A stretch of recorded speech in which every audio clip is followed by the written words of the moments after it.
ఎల్లుండి NDA list release 15 మంది జాబితాతో విడుదల. ఎస్ సాటర్డే రోజున ఆంధ్రప్రదేశ్లో 15 మంది ఎంపీ అభ్యర్థుల జాబితా విడుదల కాబోతుంది. 15 మంది ఎంపీ అభ్యర్థుల జాబితాలో 10 తెలుగుదేశం పార్టీ, 4 భారతీయ జనతా పార్టీ, జనసేన ఒక స్థానాన్ని నుంచి అభ్యర్థులని ప్రకటించబోతున్నట్లుగా మనకు అందుతున్నటువంటి బిగ్ బ్రేకింగ్. 15 మంది అభ్యర్థుల జాబితాలో 10 మంది తెలుగుదేశం పార్టీకి సంబంధించి శ్రీకాకుళం నుంచి ఎవరైతే రామ్మోహన్ నాయుడుని ప్రకటిస్తున్నారని, అదేవిధంగా విశాఖ నుంచి ఎంపీ భరత్, అదేవిధంగా విజయవాడ కృష్ణా నుంచి కేశినేని శివనాథ్, అదేవిధంగా గుంటూరు నుంచి పెమ్మసాని చంద్రశేఖర్, నర్సాపేట నుంచి లావు కృష్ణదేవరాయలు, ఒంగోలు ప్రకాశం పార్లమెంట్ నుంచి మాగుంట రాఘవరెడ్డి, నెల్లూరు పార్లమెంట్ స్థానం నుంచి వేమిరెడ్డి ప్రభాకర్ రెడ్డి, అదేవిధంగా చిత్తూరు నుంచి Prasadarao retired IRS officer Prasadarao, వారితో పాటు బైరెడ్డి శబరి వీరిని ప్రకటించబోతున్నట్లుగా మనకు అందుతున్నటువంటి సమాచారం. ఇది తెలుగుదేశం పార్టీ జాబితా. ఇక మిగిలినటువంటి స్థానాలను ఏదైతే తెలుగుదేశం పార్టీ ఇంకా 7 స్థానాలు ఉన్నాయి, ఆ 7 స్థానాలు పెండింగ్లో ఉంటున్నాయి, వాటిని తర్వాత ప్రకటిస్తారనేటువంటిది సెకండ్ లిస్ట్లో సమాచారం. అదేవిధంగా భారతీయ జనతా పార్టీ నుంచి 4 స్థానాలని, అంటే వాళ్ళు మొత్తం 6 స్థానాలను అడిగారు, 4 స్థానాలని ప్రకటించబోతున్నట్లుగా అందుతున్న సమాచారం. అందులో అరకు కొత్తపల్లి గీత, అదేవిధంగా అనకాపల్లి సీఎం రమేష్, రాజమండ్రి పురంధేశ్వరి, నర్సాపురం రఘురామకృష్ణంరాజు, వీళ్ళ 4 పేర్లు కూడా భారతీయ జనతా పార్టీ ప్రకటించడానికి ఆల్మోస్ట్ గ్రీన్ సిగ్నల్ వచ్చినట్టుగా సమాచారం. అదేవిధంగా జనసేన పార్టీ నుంచి 2 స్థానాల్లో, ఒకటి కాకినాడ ఎంపీ పార్లమెంట్ స్థానం నుంచి ఉదయ్ శ్రీనివాస్, ఎవరైతే జనసేన పార్టీకి సంబంధించి మొన్న పవన్ కళ్యాణ్ గారు ఫస్ట్ ప్రకటించినటువంటి ఎంపీ సీట్లలో అదే ఫస్ట్ సీటు ఆయన్నే ప్రకటించారు. ఉదయ్ శ్రీనివాస్ పేరుని ప్రకటించబోతున్నారు. ఇది 15 మంది అభ్యర్థుల అందుతున్నటువంటి జాబితా. ఇక అదేవిధంగా తెలుగుదేశం పార్టీ 7 స్థానాలని, పెండింగ్లో ఉన్న 7 స్థానాలని, భారతీయ జనతా పార్టీ పెండింగ్లో ఉన్నటువంటి 2 స్థానాలని, జనసేన పార్టీ పెండింగ్లో ఉన్నటువంటి 1 స్థానాన్ని కూడా మొత్తం 10 స్థానాలని, అంటే 7, 9, 10 స్థానాలను కూడా సెకండ్ లిస్ట్లో ప్రకటించబోతున్నారు అనేటువంటిది మనకి అందుతున్నటువంటి ఒక బిగ్ బ్రేకింగ్. ఢిల్లీ సమాచారం ప్రకారంగా ఇది ఒక కంక్లూజన్కి వచ్చారు. అదేవిధంగా తెలుగుదేశం పార్టీ అధినేత చంద్రబాబు నాయుడు గారు, వారితో పాటు జనసేన పార్టీ అధినేత పవన్ కళ్యాణ్ గారు ఈరోజు మధ్యాహ్నం భేటీ కావటం జరిగింది.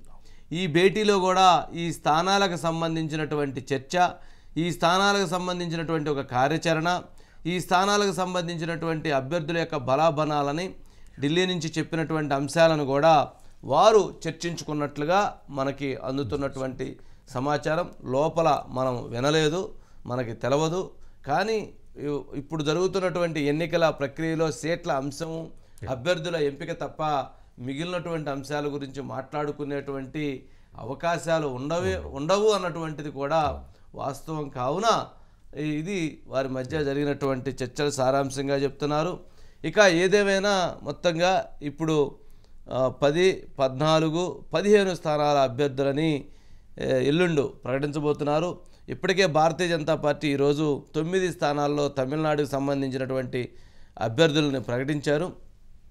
ఇక ఎల్లుండి శనివారం 15 మంది అభ్యర్థులని టీడీపీ, బీజేపీ, జనసేన 3 కూడా కలిసి ప్రకటించేటువంటి అవకాశం ఉంది. ఇక భారతీయ జనతా పార్టీ దాంట్లో పెండింగ్లో ఉన్నటువంటి 2 స్థానాల్లో ఒకటి విజయనగరంగా చెప్తున్నారు. ఇక ఏలూరు, తిరుపతి అంటే యాక్చువల్గా ఇప్పుడు ఈ 4ట్లో ఏదైనా ఒక స్థానం ఆపి తిరుపతి రత్నప్రభ గారిని కూడా ప్రకటించేటువంటి అవకాశము లేకపోలేదు. అంటే ఈ 4 భారతీయ జనతా పార్టీ ప్రకటిస్తుంది. ఇందుట్లో ఏదైనా అనివార్య కారణాల వలన ఆగితే కనుక తిరుపతి స్థానాన్ని కూడా ప్రకటించేటువంటి అవకాశం ఉంది. ఓవరాల్గా జరుగుతున్నటువంటి దాంట్లో మాత్రం ఇది ఉన్నటువంటి అప్డేట్. దీనికి సంబంధించి అనిల్ ఏంటి మొత్తానికి ఎప్పుడా అని పాపం ఎంపీ అభ్యర్థులు ఎదురు చూస్తూ ఉన్నారు. సరే, దాదాపు ఒక కంక్లూజన్ కొలిక్కి వచ్చేసినాయి ఆల్మోస్ట్ సీట్లన్నీ. కానీ రేపు 15 స్థానాలను ప్రకటించాలి అనేటువంటి ఒక నిర్ణయానికి వచ్చినట్లున్నారు కదా. ఏంటి మిగిలినటువంటి పెండింగ్లో ఉన్న స్థానాలు ఏంటి? అంటే కూటమి సీట్లు సర్దుబాటు చేసుకున్న పరిస్థితి మనం చూసాం సార్. అంటే ఏపీ పార్లమెంట్ స్థానాలు మొత్తం 25, అందులో తెలుగుదేశం పార్టీ 17 స్థానాలకి, జనసేన 2 స్థానాలకు, 6 స్థానాలకు బీజేపీ కలిసి పోటీ చేయాలని చెప్పి ఎన్డీఏ కూటమి నిర్ణయించుకుంది. అయితే ఈ సీట్ల సర్దుబాటు ముగిసింది. ఎంపిక కూడా దాదాపు చివరి దశకు చేరుకున్న పరిస్థితి. ఏ పార్టీ నుంచి ఎవరిని బరిలో నిలపాలనే దాని మీద అనేక సామాజిక ఈక్వేషన్స్ ఆధారంగా, ఆ ప్రాంతాలలో ఉన్న స్థితిగతుల ఆధారంగా కూడా అధ్యయనం చేసి 3 పార్టీలు కూడా అభ్యర్థుల ఎంపికను పూర్తి చేశాయి. ఇక అధికారికంగా ప్రకటించడమే లాంఛనం. అది వీలైతే రేపు కానీ లేకపోతే ఎల్లుండి కానీ ఎంపీలకు సంబంధించిన లిస్టు ఫైనలైజ్ అయ్యి బయటకు వచ్చే అవకాశం కనిపిస్తుంది. మీరు చెప్పినట్టు తొలి జాబితాలో 15 నుంచి 17 పేర్లు ఉంటాయంటూ కూడా చెప్తున్నారు. రెండోది కూడా కేవలం ఒక రోజు వ్యవధిలోనే విడుదల చేసే పరిస్థితులు కనిపిస్తున్నాయి. ఎందుకంటే ఎన్నికల ప్రచారానికి ఇక సిద్ధమై ముందుకెళ్లాలన్న ఆలోచనలో 3 పార్టీలు కనిపిస్తున్నాయి. బీజేపీ యొక్క కారణంతోనే ఈ అభ్యర్థుల ఎంపిక ప్రకటన కొంత ఈ కూటమి సభ్యుల్లో ఆలస్యమైంది సార్. ఎందుకంటే బీజేపీ అగ్రనాయకత్వం ఢిల్లీలో ఉంటుంది. ఢిల్లీలో సంప్రదింపులు జరిపిన తర్వాత అంటే దేశ రాజకీయాలతో పాటు ఏపీని కూడా వాళ్ళు పరిగణలోకి తీసుకొని చేయాల్సి ఉంటుంది. కేవలం ఏపీకి సంబంధించే ప్రత్యేక ఫోకస్ పెట్టే పరిస్థితులు ఉండవు. ఈ నేపథ్యంలో కొంత ఆలస్యం అవుతూ వచ్చింది. అయితే అది తుది దశకు చేరుకుంది. ఎందుకంటే పురంధేశ్వర్ కావచ్చు, బీజేపీ కొంతమంది ఇతర నేతలు కూడా ఢిల్లీలో మకామేసి ఈ అంశాలకు సంబంధించిన క్లారిటీ తెచ్చే ప్రయత్నం బీజేపీ అధినాయకత్వంతో సంప్రదింపులు జరిపిన నేపథ్యం ఒకటి. బీజేపీ అగ్రనాయకత్వం కూడా చంద్రబాబు, ఇటు పవన్ కళ్యాణ్ ఇద్దరితో కూడా సంప్రదింపులు జరిపిన తర్వాత అభ్యర్థుల ఎంపిక ఏదైతే కూటమి ప్రకారం నిర్ణయించుకున్నట్లు 17 స్థానాలలో తెలుగుదేశం పార్టీ, 2 స్థానాల్లో జనసేన, 6 స్థానాలలో బీజేపీ. అయితే ఈ స్థానాలకు సంబంధించి ఇందాక మీరు చెప్పినట్లు అంటే అనిల్ విజయనగరము భారతీయ జనతా పార్టీ లిస్టులో ఉంది. విజయనగరం ఏ స్థానానికి ఇప్పటికే అక్కడ ఎవరైతే మాధవ్, భారతీయ జనతా పార్టీ నేత మాధవ్ ప్రయత్నం చేస్తూ ఉన్నారు. అదేవిధంగా గేదెల శ్రీనుబాబు, అక్కడ నుంచి గేదెల శ్రీనుబాబు కూడా అతను ప్రయత్నం చేస్తున్నారు. వారితో పాటు కొంతమంది సత్యకుమార్ లాంటి వాళ్ళ పేరు కూడా అక్కడ వినిపించింది. సరే, ఓవరాల్గా చూసినప్పుడు విజయనగరం సీటు తూర్పు కాపులకు ఇవ్వాలి, అక్కడ సామాజిక వర్గం బలంగా ఉంటుంది కావున అనేది అక్కడ జరుగుతున్నటువంటి చర్చ. మరి అలాంటి చర్చలో విజయనగరం అక్కడ కనుక అభ్యర్థి లేకపోతే అది ఆ స్థానాన్ని మారుస్తారు అనేది కూడా మరొక చర్చ ఆసక్తిగా నడుస్తూ ఉన్నది. మరి ఆ విషయంలో ఒక కన్ఫ్యూజన్ ఉంది ఇంకా. బట్ అక్కడ ఎవరన్నా కానీ తూర్పు కాపులకు ఇవ్వాలి అనేటువంటి దాని విషయంలో Telugu Desam party, Bharatiya Janata party, Janasena party కూడా అది రిఫర్ చేస్తూ ఉంది. ఎందుకంటే అక్కడ కాంబినేషన్స్ ఎక్కువగా ఉంటాయి కాబట్టి అది పరిశీలన చేయండి అని. ఇది నెంబర్ 1. ఇక తిరుపతిది కూడా అయిపోతుంది కాబట్టి అక్కడ ఇద్దరే, అంటే మ్యాక్సిమం రత్నప్రభ గారి పేరే ఉంది. అదేవిధంగా దాసరి శ్రీనివాసుల పేరు కూడా కొంత వినపడుతూ ఉంది. ఇక వీరితో పాటు జనసేన పార్టీకి ఉన్నటువంటి మరొక స్థానం అంటే కాకినాడ 1, 2 మచిలీపట్నం. మచిలీపట్నం స్థానానికి సంబంధించి కంటెస్ట్ చేస్తే పవన్ కళ్యాణ్ గారు కంటెస్ట్ చేయొచ్చు అనేటువంటిది ఇంకా ఉన్నటువంటి చర్చ. ఇక నెంబర్ 2 అక్కడ నుంచి ఎవరైతే మొన్న బాలశౌరి గారు ఆయన జాయిన్ అయ్యారు, ఆయన కూడా ఆశిస్తూ ఉన్నారు. బట్ ఆయన కూడా ఆ ప్రయత్నంలో ఉన్నారు. మరి వారికి అవుతుందా లేదా మరొక ఆప్షన్ చూసేటువంటి వారిని అవనగడ్డ ఎమ్మెల్యేగా పంపించి అక్కడ మచిలీపట్నానికి మరొక 2-3 పేర్లను కూడా వాళ్ళు అక్కడ పరిశీలిస్తున్నారు. భైరా దిలీప్ పేరు కూడా అక్కడ చర్చ జరుగుతూ ఉంది. వీరితో పాటు మరికొన్ని పేర్లు, అంటే ఎందుకనంటే మచిలీపట్నం సీటు విషయంలో కొంత సామాజిక వర్గ సమీకరణాలని, సమతుల్యాన్ని పాటించి చేయాలనేటువంటిది అక్కడ వారి మధ్య ఉన్నటువంటి అంశం. అందుకని అట్లాగే గ్రీన్ కోర్ నరసింహారావు గారు, వారి కుటుంబం నుంచి కూడా వారి సతీమణి కూడా వస్తారు అనేటువంటిది ఇంకొక ప్రచారం జరుగుతూ ఉంది. సరే, ఏదేమైనా కానీ ఎంపీ సీటు అని అంటే వాస్తవంగా మాట్లాడుకోవాలి అని అంటే డబ్బులు ఉన్నటువంటి వాళ్ళకి, డబ్బులు పెట్టేటువంటి వాళ్ళకే ఎంపీ సీటు.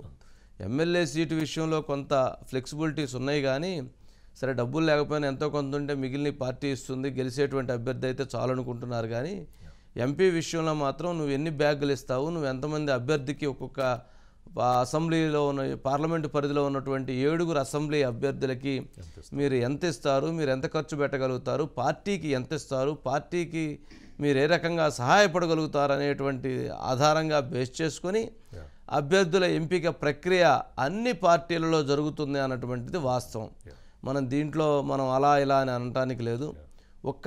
ఇప్పుడు ఎవరైతే టీ టైం ఉదయ్ వ్యాపారస్తుడు అయినప్పటికీ కూడా పవన్ కళ్యాణ్ గారితో సన్నిహితంగా ఉండటం వలన వారు ఆ టికెట్ విషయంలో వారు ఆయనకి గ్రీన్ సిగ్నల్ ఇవ్వటం, ఆయన్ని ముందుకు తీసుకెళ్ళటం జరిగింది.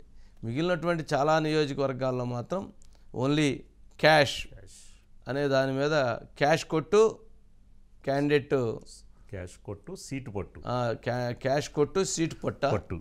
బాగానే ఉంది, ఇదేదో డైలాగ్ సినిమాలో వాడుతున్నట్టున్నారుగా. అది సరే, ఓవరాల్గా ఇది ఒక నడుస్తున్నటువంటి ఒక ఎజెండా. ఇక ఇవి కాకుండా ఏలూరు సీటు విషయంలో కూడా అంటే విజయనగరంగా మార్చే పనికైతే ఏలూరు సీట్ ఏమన్నా మారుస్తారా, అటు ఇటు చేంజ్ చేస్తారా? ఏలూరు సీట్ ఇప్పటికే మహేష్ యాదవ్ ఎవరైతే యనమల రామకృష్ణుడు గారి అల్లుడు, ఓకే అంతే కదా, అల్లుడు ఆయనకి మహేష్ యాదవ్కి ఆల్మోస్ట్ ఫైనల్ అయినట్లుగా చెప్తున్నారు. ఇక అక్కడి నుంచి బీజేపీ సీట్ అయితే కనుక సుజనా చౌదరి గారి పేరు ప్రముఖంగా వినిపిస్తుంది. తపనా చౌదరి నేను కష్టపడ్డాను, నాకు అవకాశం కల్పించాలని ఆయన అడుగుతూ ఉన్నారు. ఇక్కడ ఏమన్నా 25 ఎంపీ సీట్లే ఉన్నాయి, ఒక 400 ఎంపీ సీట్లు ఉంటే తలా ఒకటి ఇచ్చేస్తే పోను. అలా కాకుండా ఇలా అయ్యే పనికైతే ఇబ్బంది అవుతుంది. ఇక అట్లాగే ఇక్కడ బాపట్ల ఎంపీ స్థానం విషయంలో ఎవరైతే తాడేపల్లి ఎమ్మెల్యేగా ఉండి తెలుగుదేశం పార్టీలోకి వచ్చినటువంటి శ్రీదేవి పేరు వినిపిస్తూ ఉంది. అదేవిధంగా ఎంఎస్ రాజు పేరు వినిపిస్తూ ఉంది, ప్రసాద్ పేరు వినిపిస్తుంది. కొత్తగా ఎవరైతే retired IPS officer Krishnaprasad, DG cadre అనుకుంటా, కృష్ణప్రసాద్ గారి సతీమణి, కృష్ణప్రసాద్ గారు లేదా వారి సతీమణి పేరు ప్రముఖంగా వినిపిస్తుంది. ఎందుకంటే Bapatla MP seat Telugu Desam party ఈసారి ఖచ్చితంగా గెలిచిద్ది అనేటువంటి భావనతో ఉంది. కావున అక్కడ ఆ సీటు విషయంలో వారి పేరు వినిపిస్తూ ఉంది. అన్నీ ఒక్కొక్క సీటుకి 5-6 ఖర్చీఫ్ వేస్తున్నారు.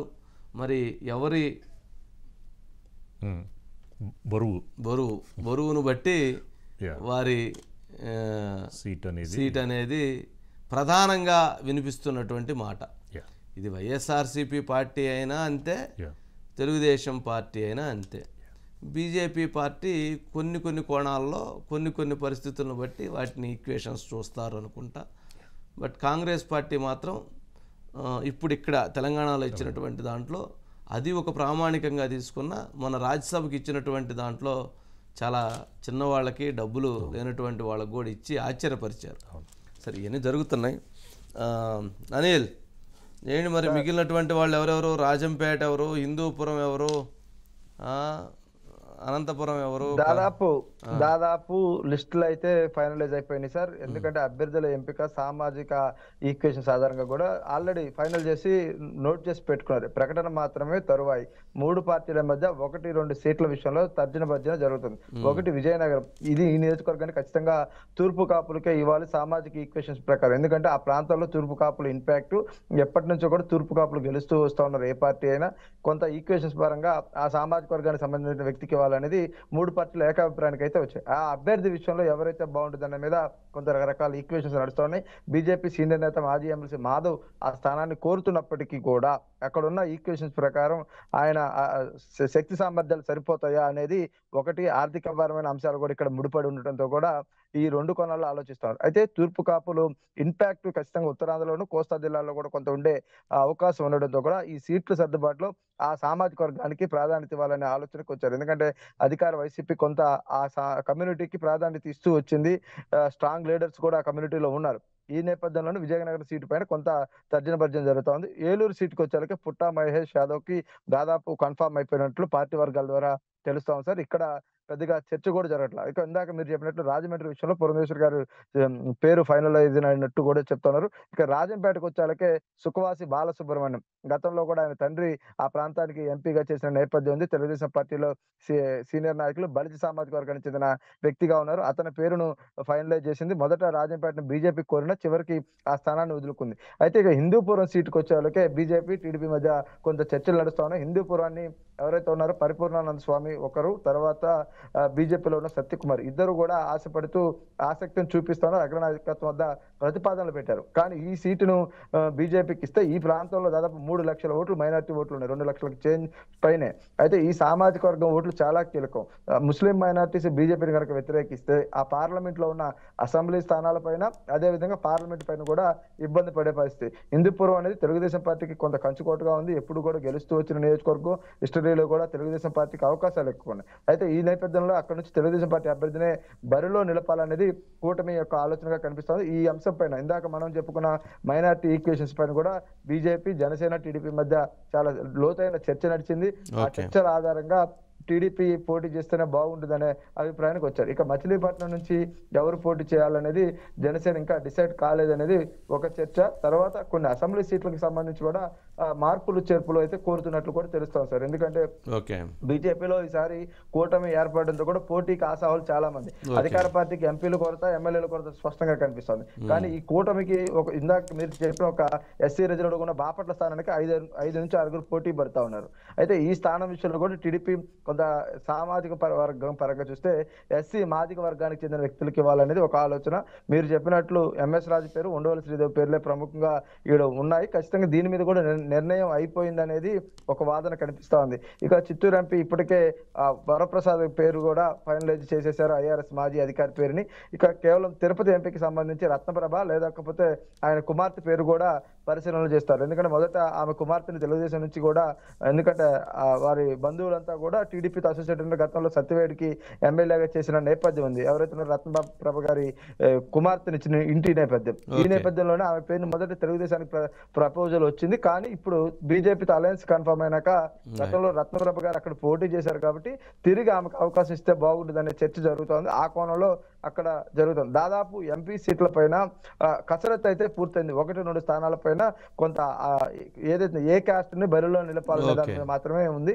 మొదటి జాబితాలో 17 పేర్లు స్పష్టంగా వచ్చే అవకాశం కనిపిస్తుంది. లేకపోతే 25 పేర్లు వచ్చినా ఆశ్చర్యపడక్కర్లేదంటూ కూడా పార్టీ వర్గాలు చెప్తాను. ఎందుకంటే ఎన్నికలకు సిద్ధం కావాలి, ప్రచారానికి వెళ్ళాలి, ఇతర అంశాలను కూడా సమకూర్చుకొని ముందుకు సాగాలి. కాబట్టి ఖచ్చితంగా ఆ దిశగానే స్పీడ్ గా ఆలోచన అయితే చేస్తా ఉన్నారు.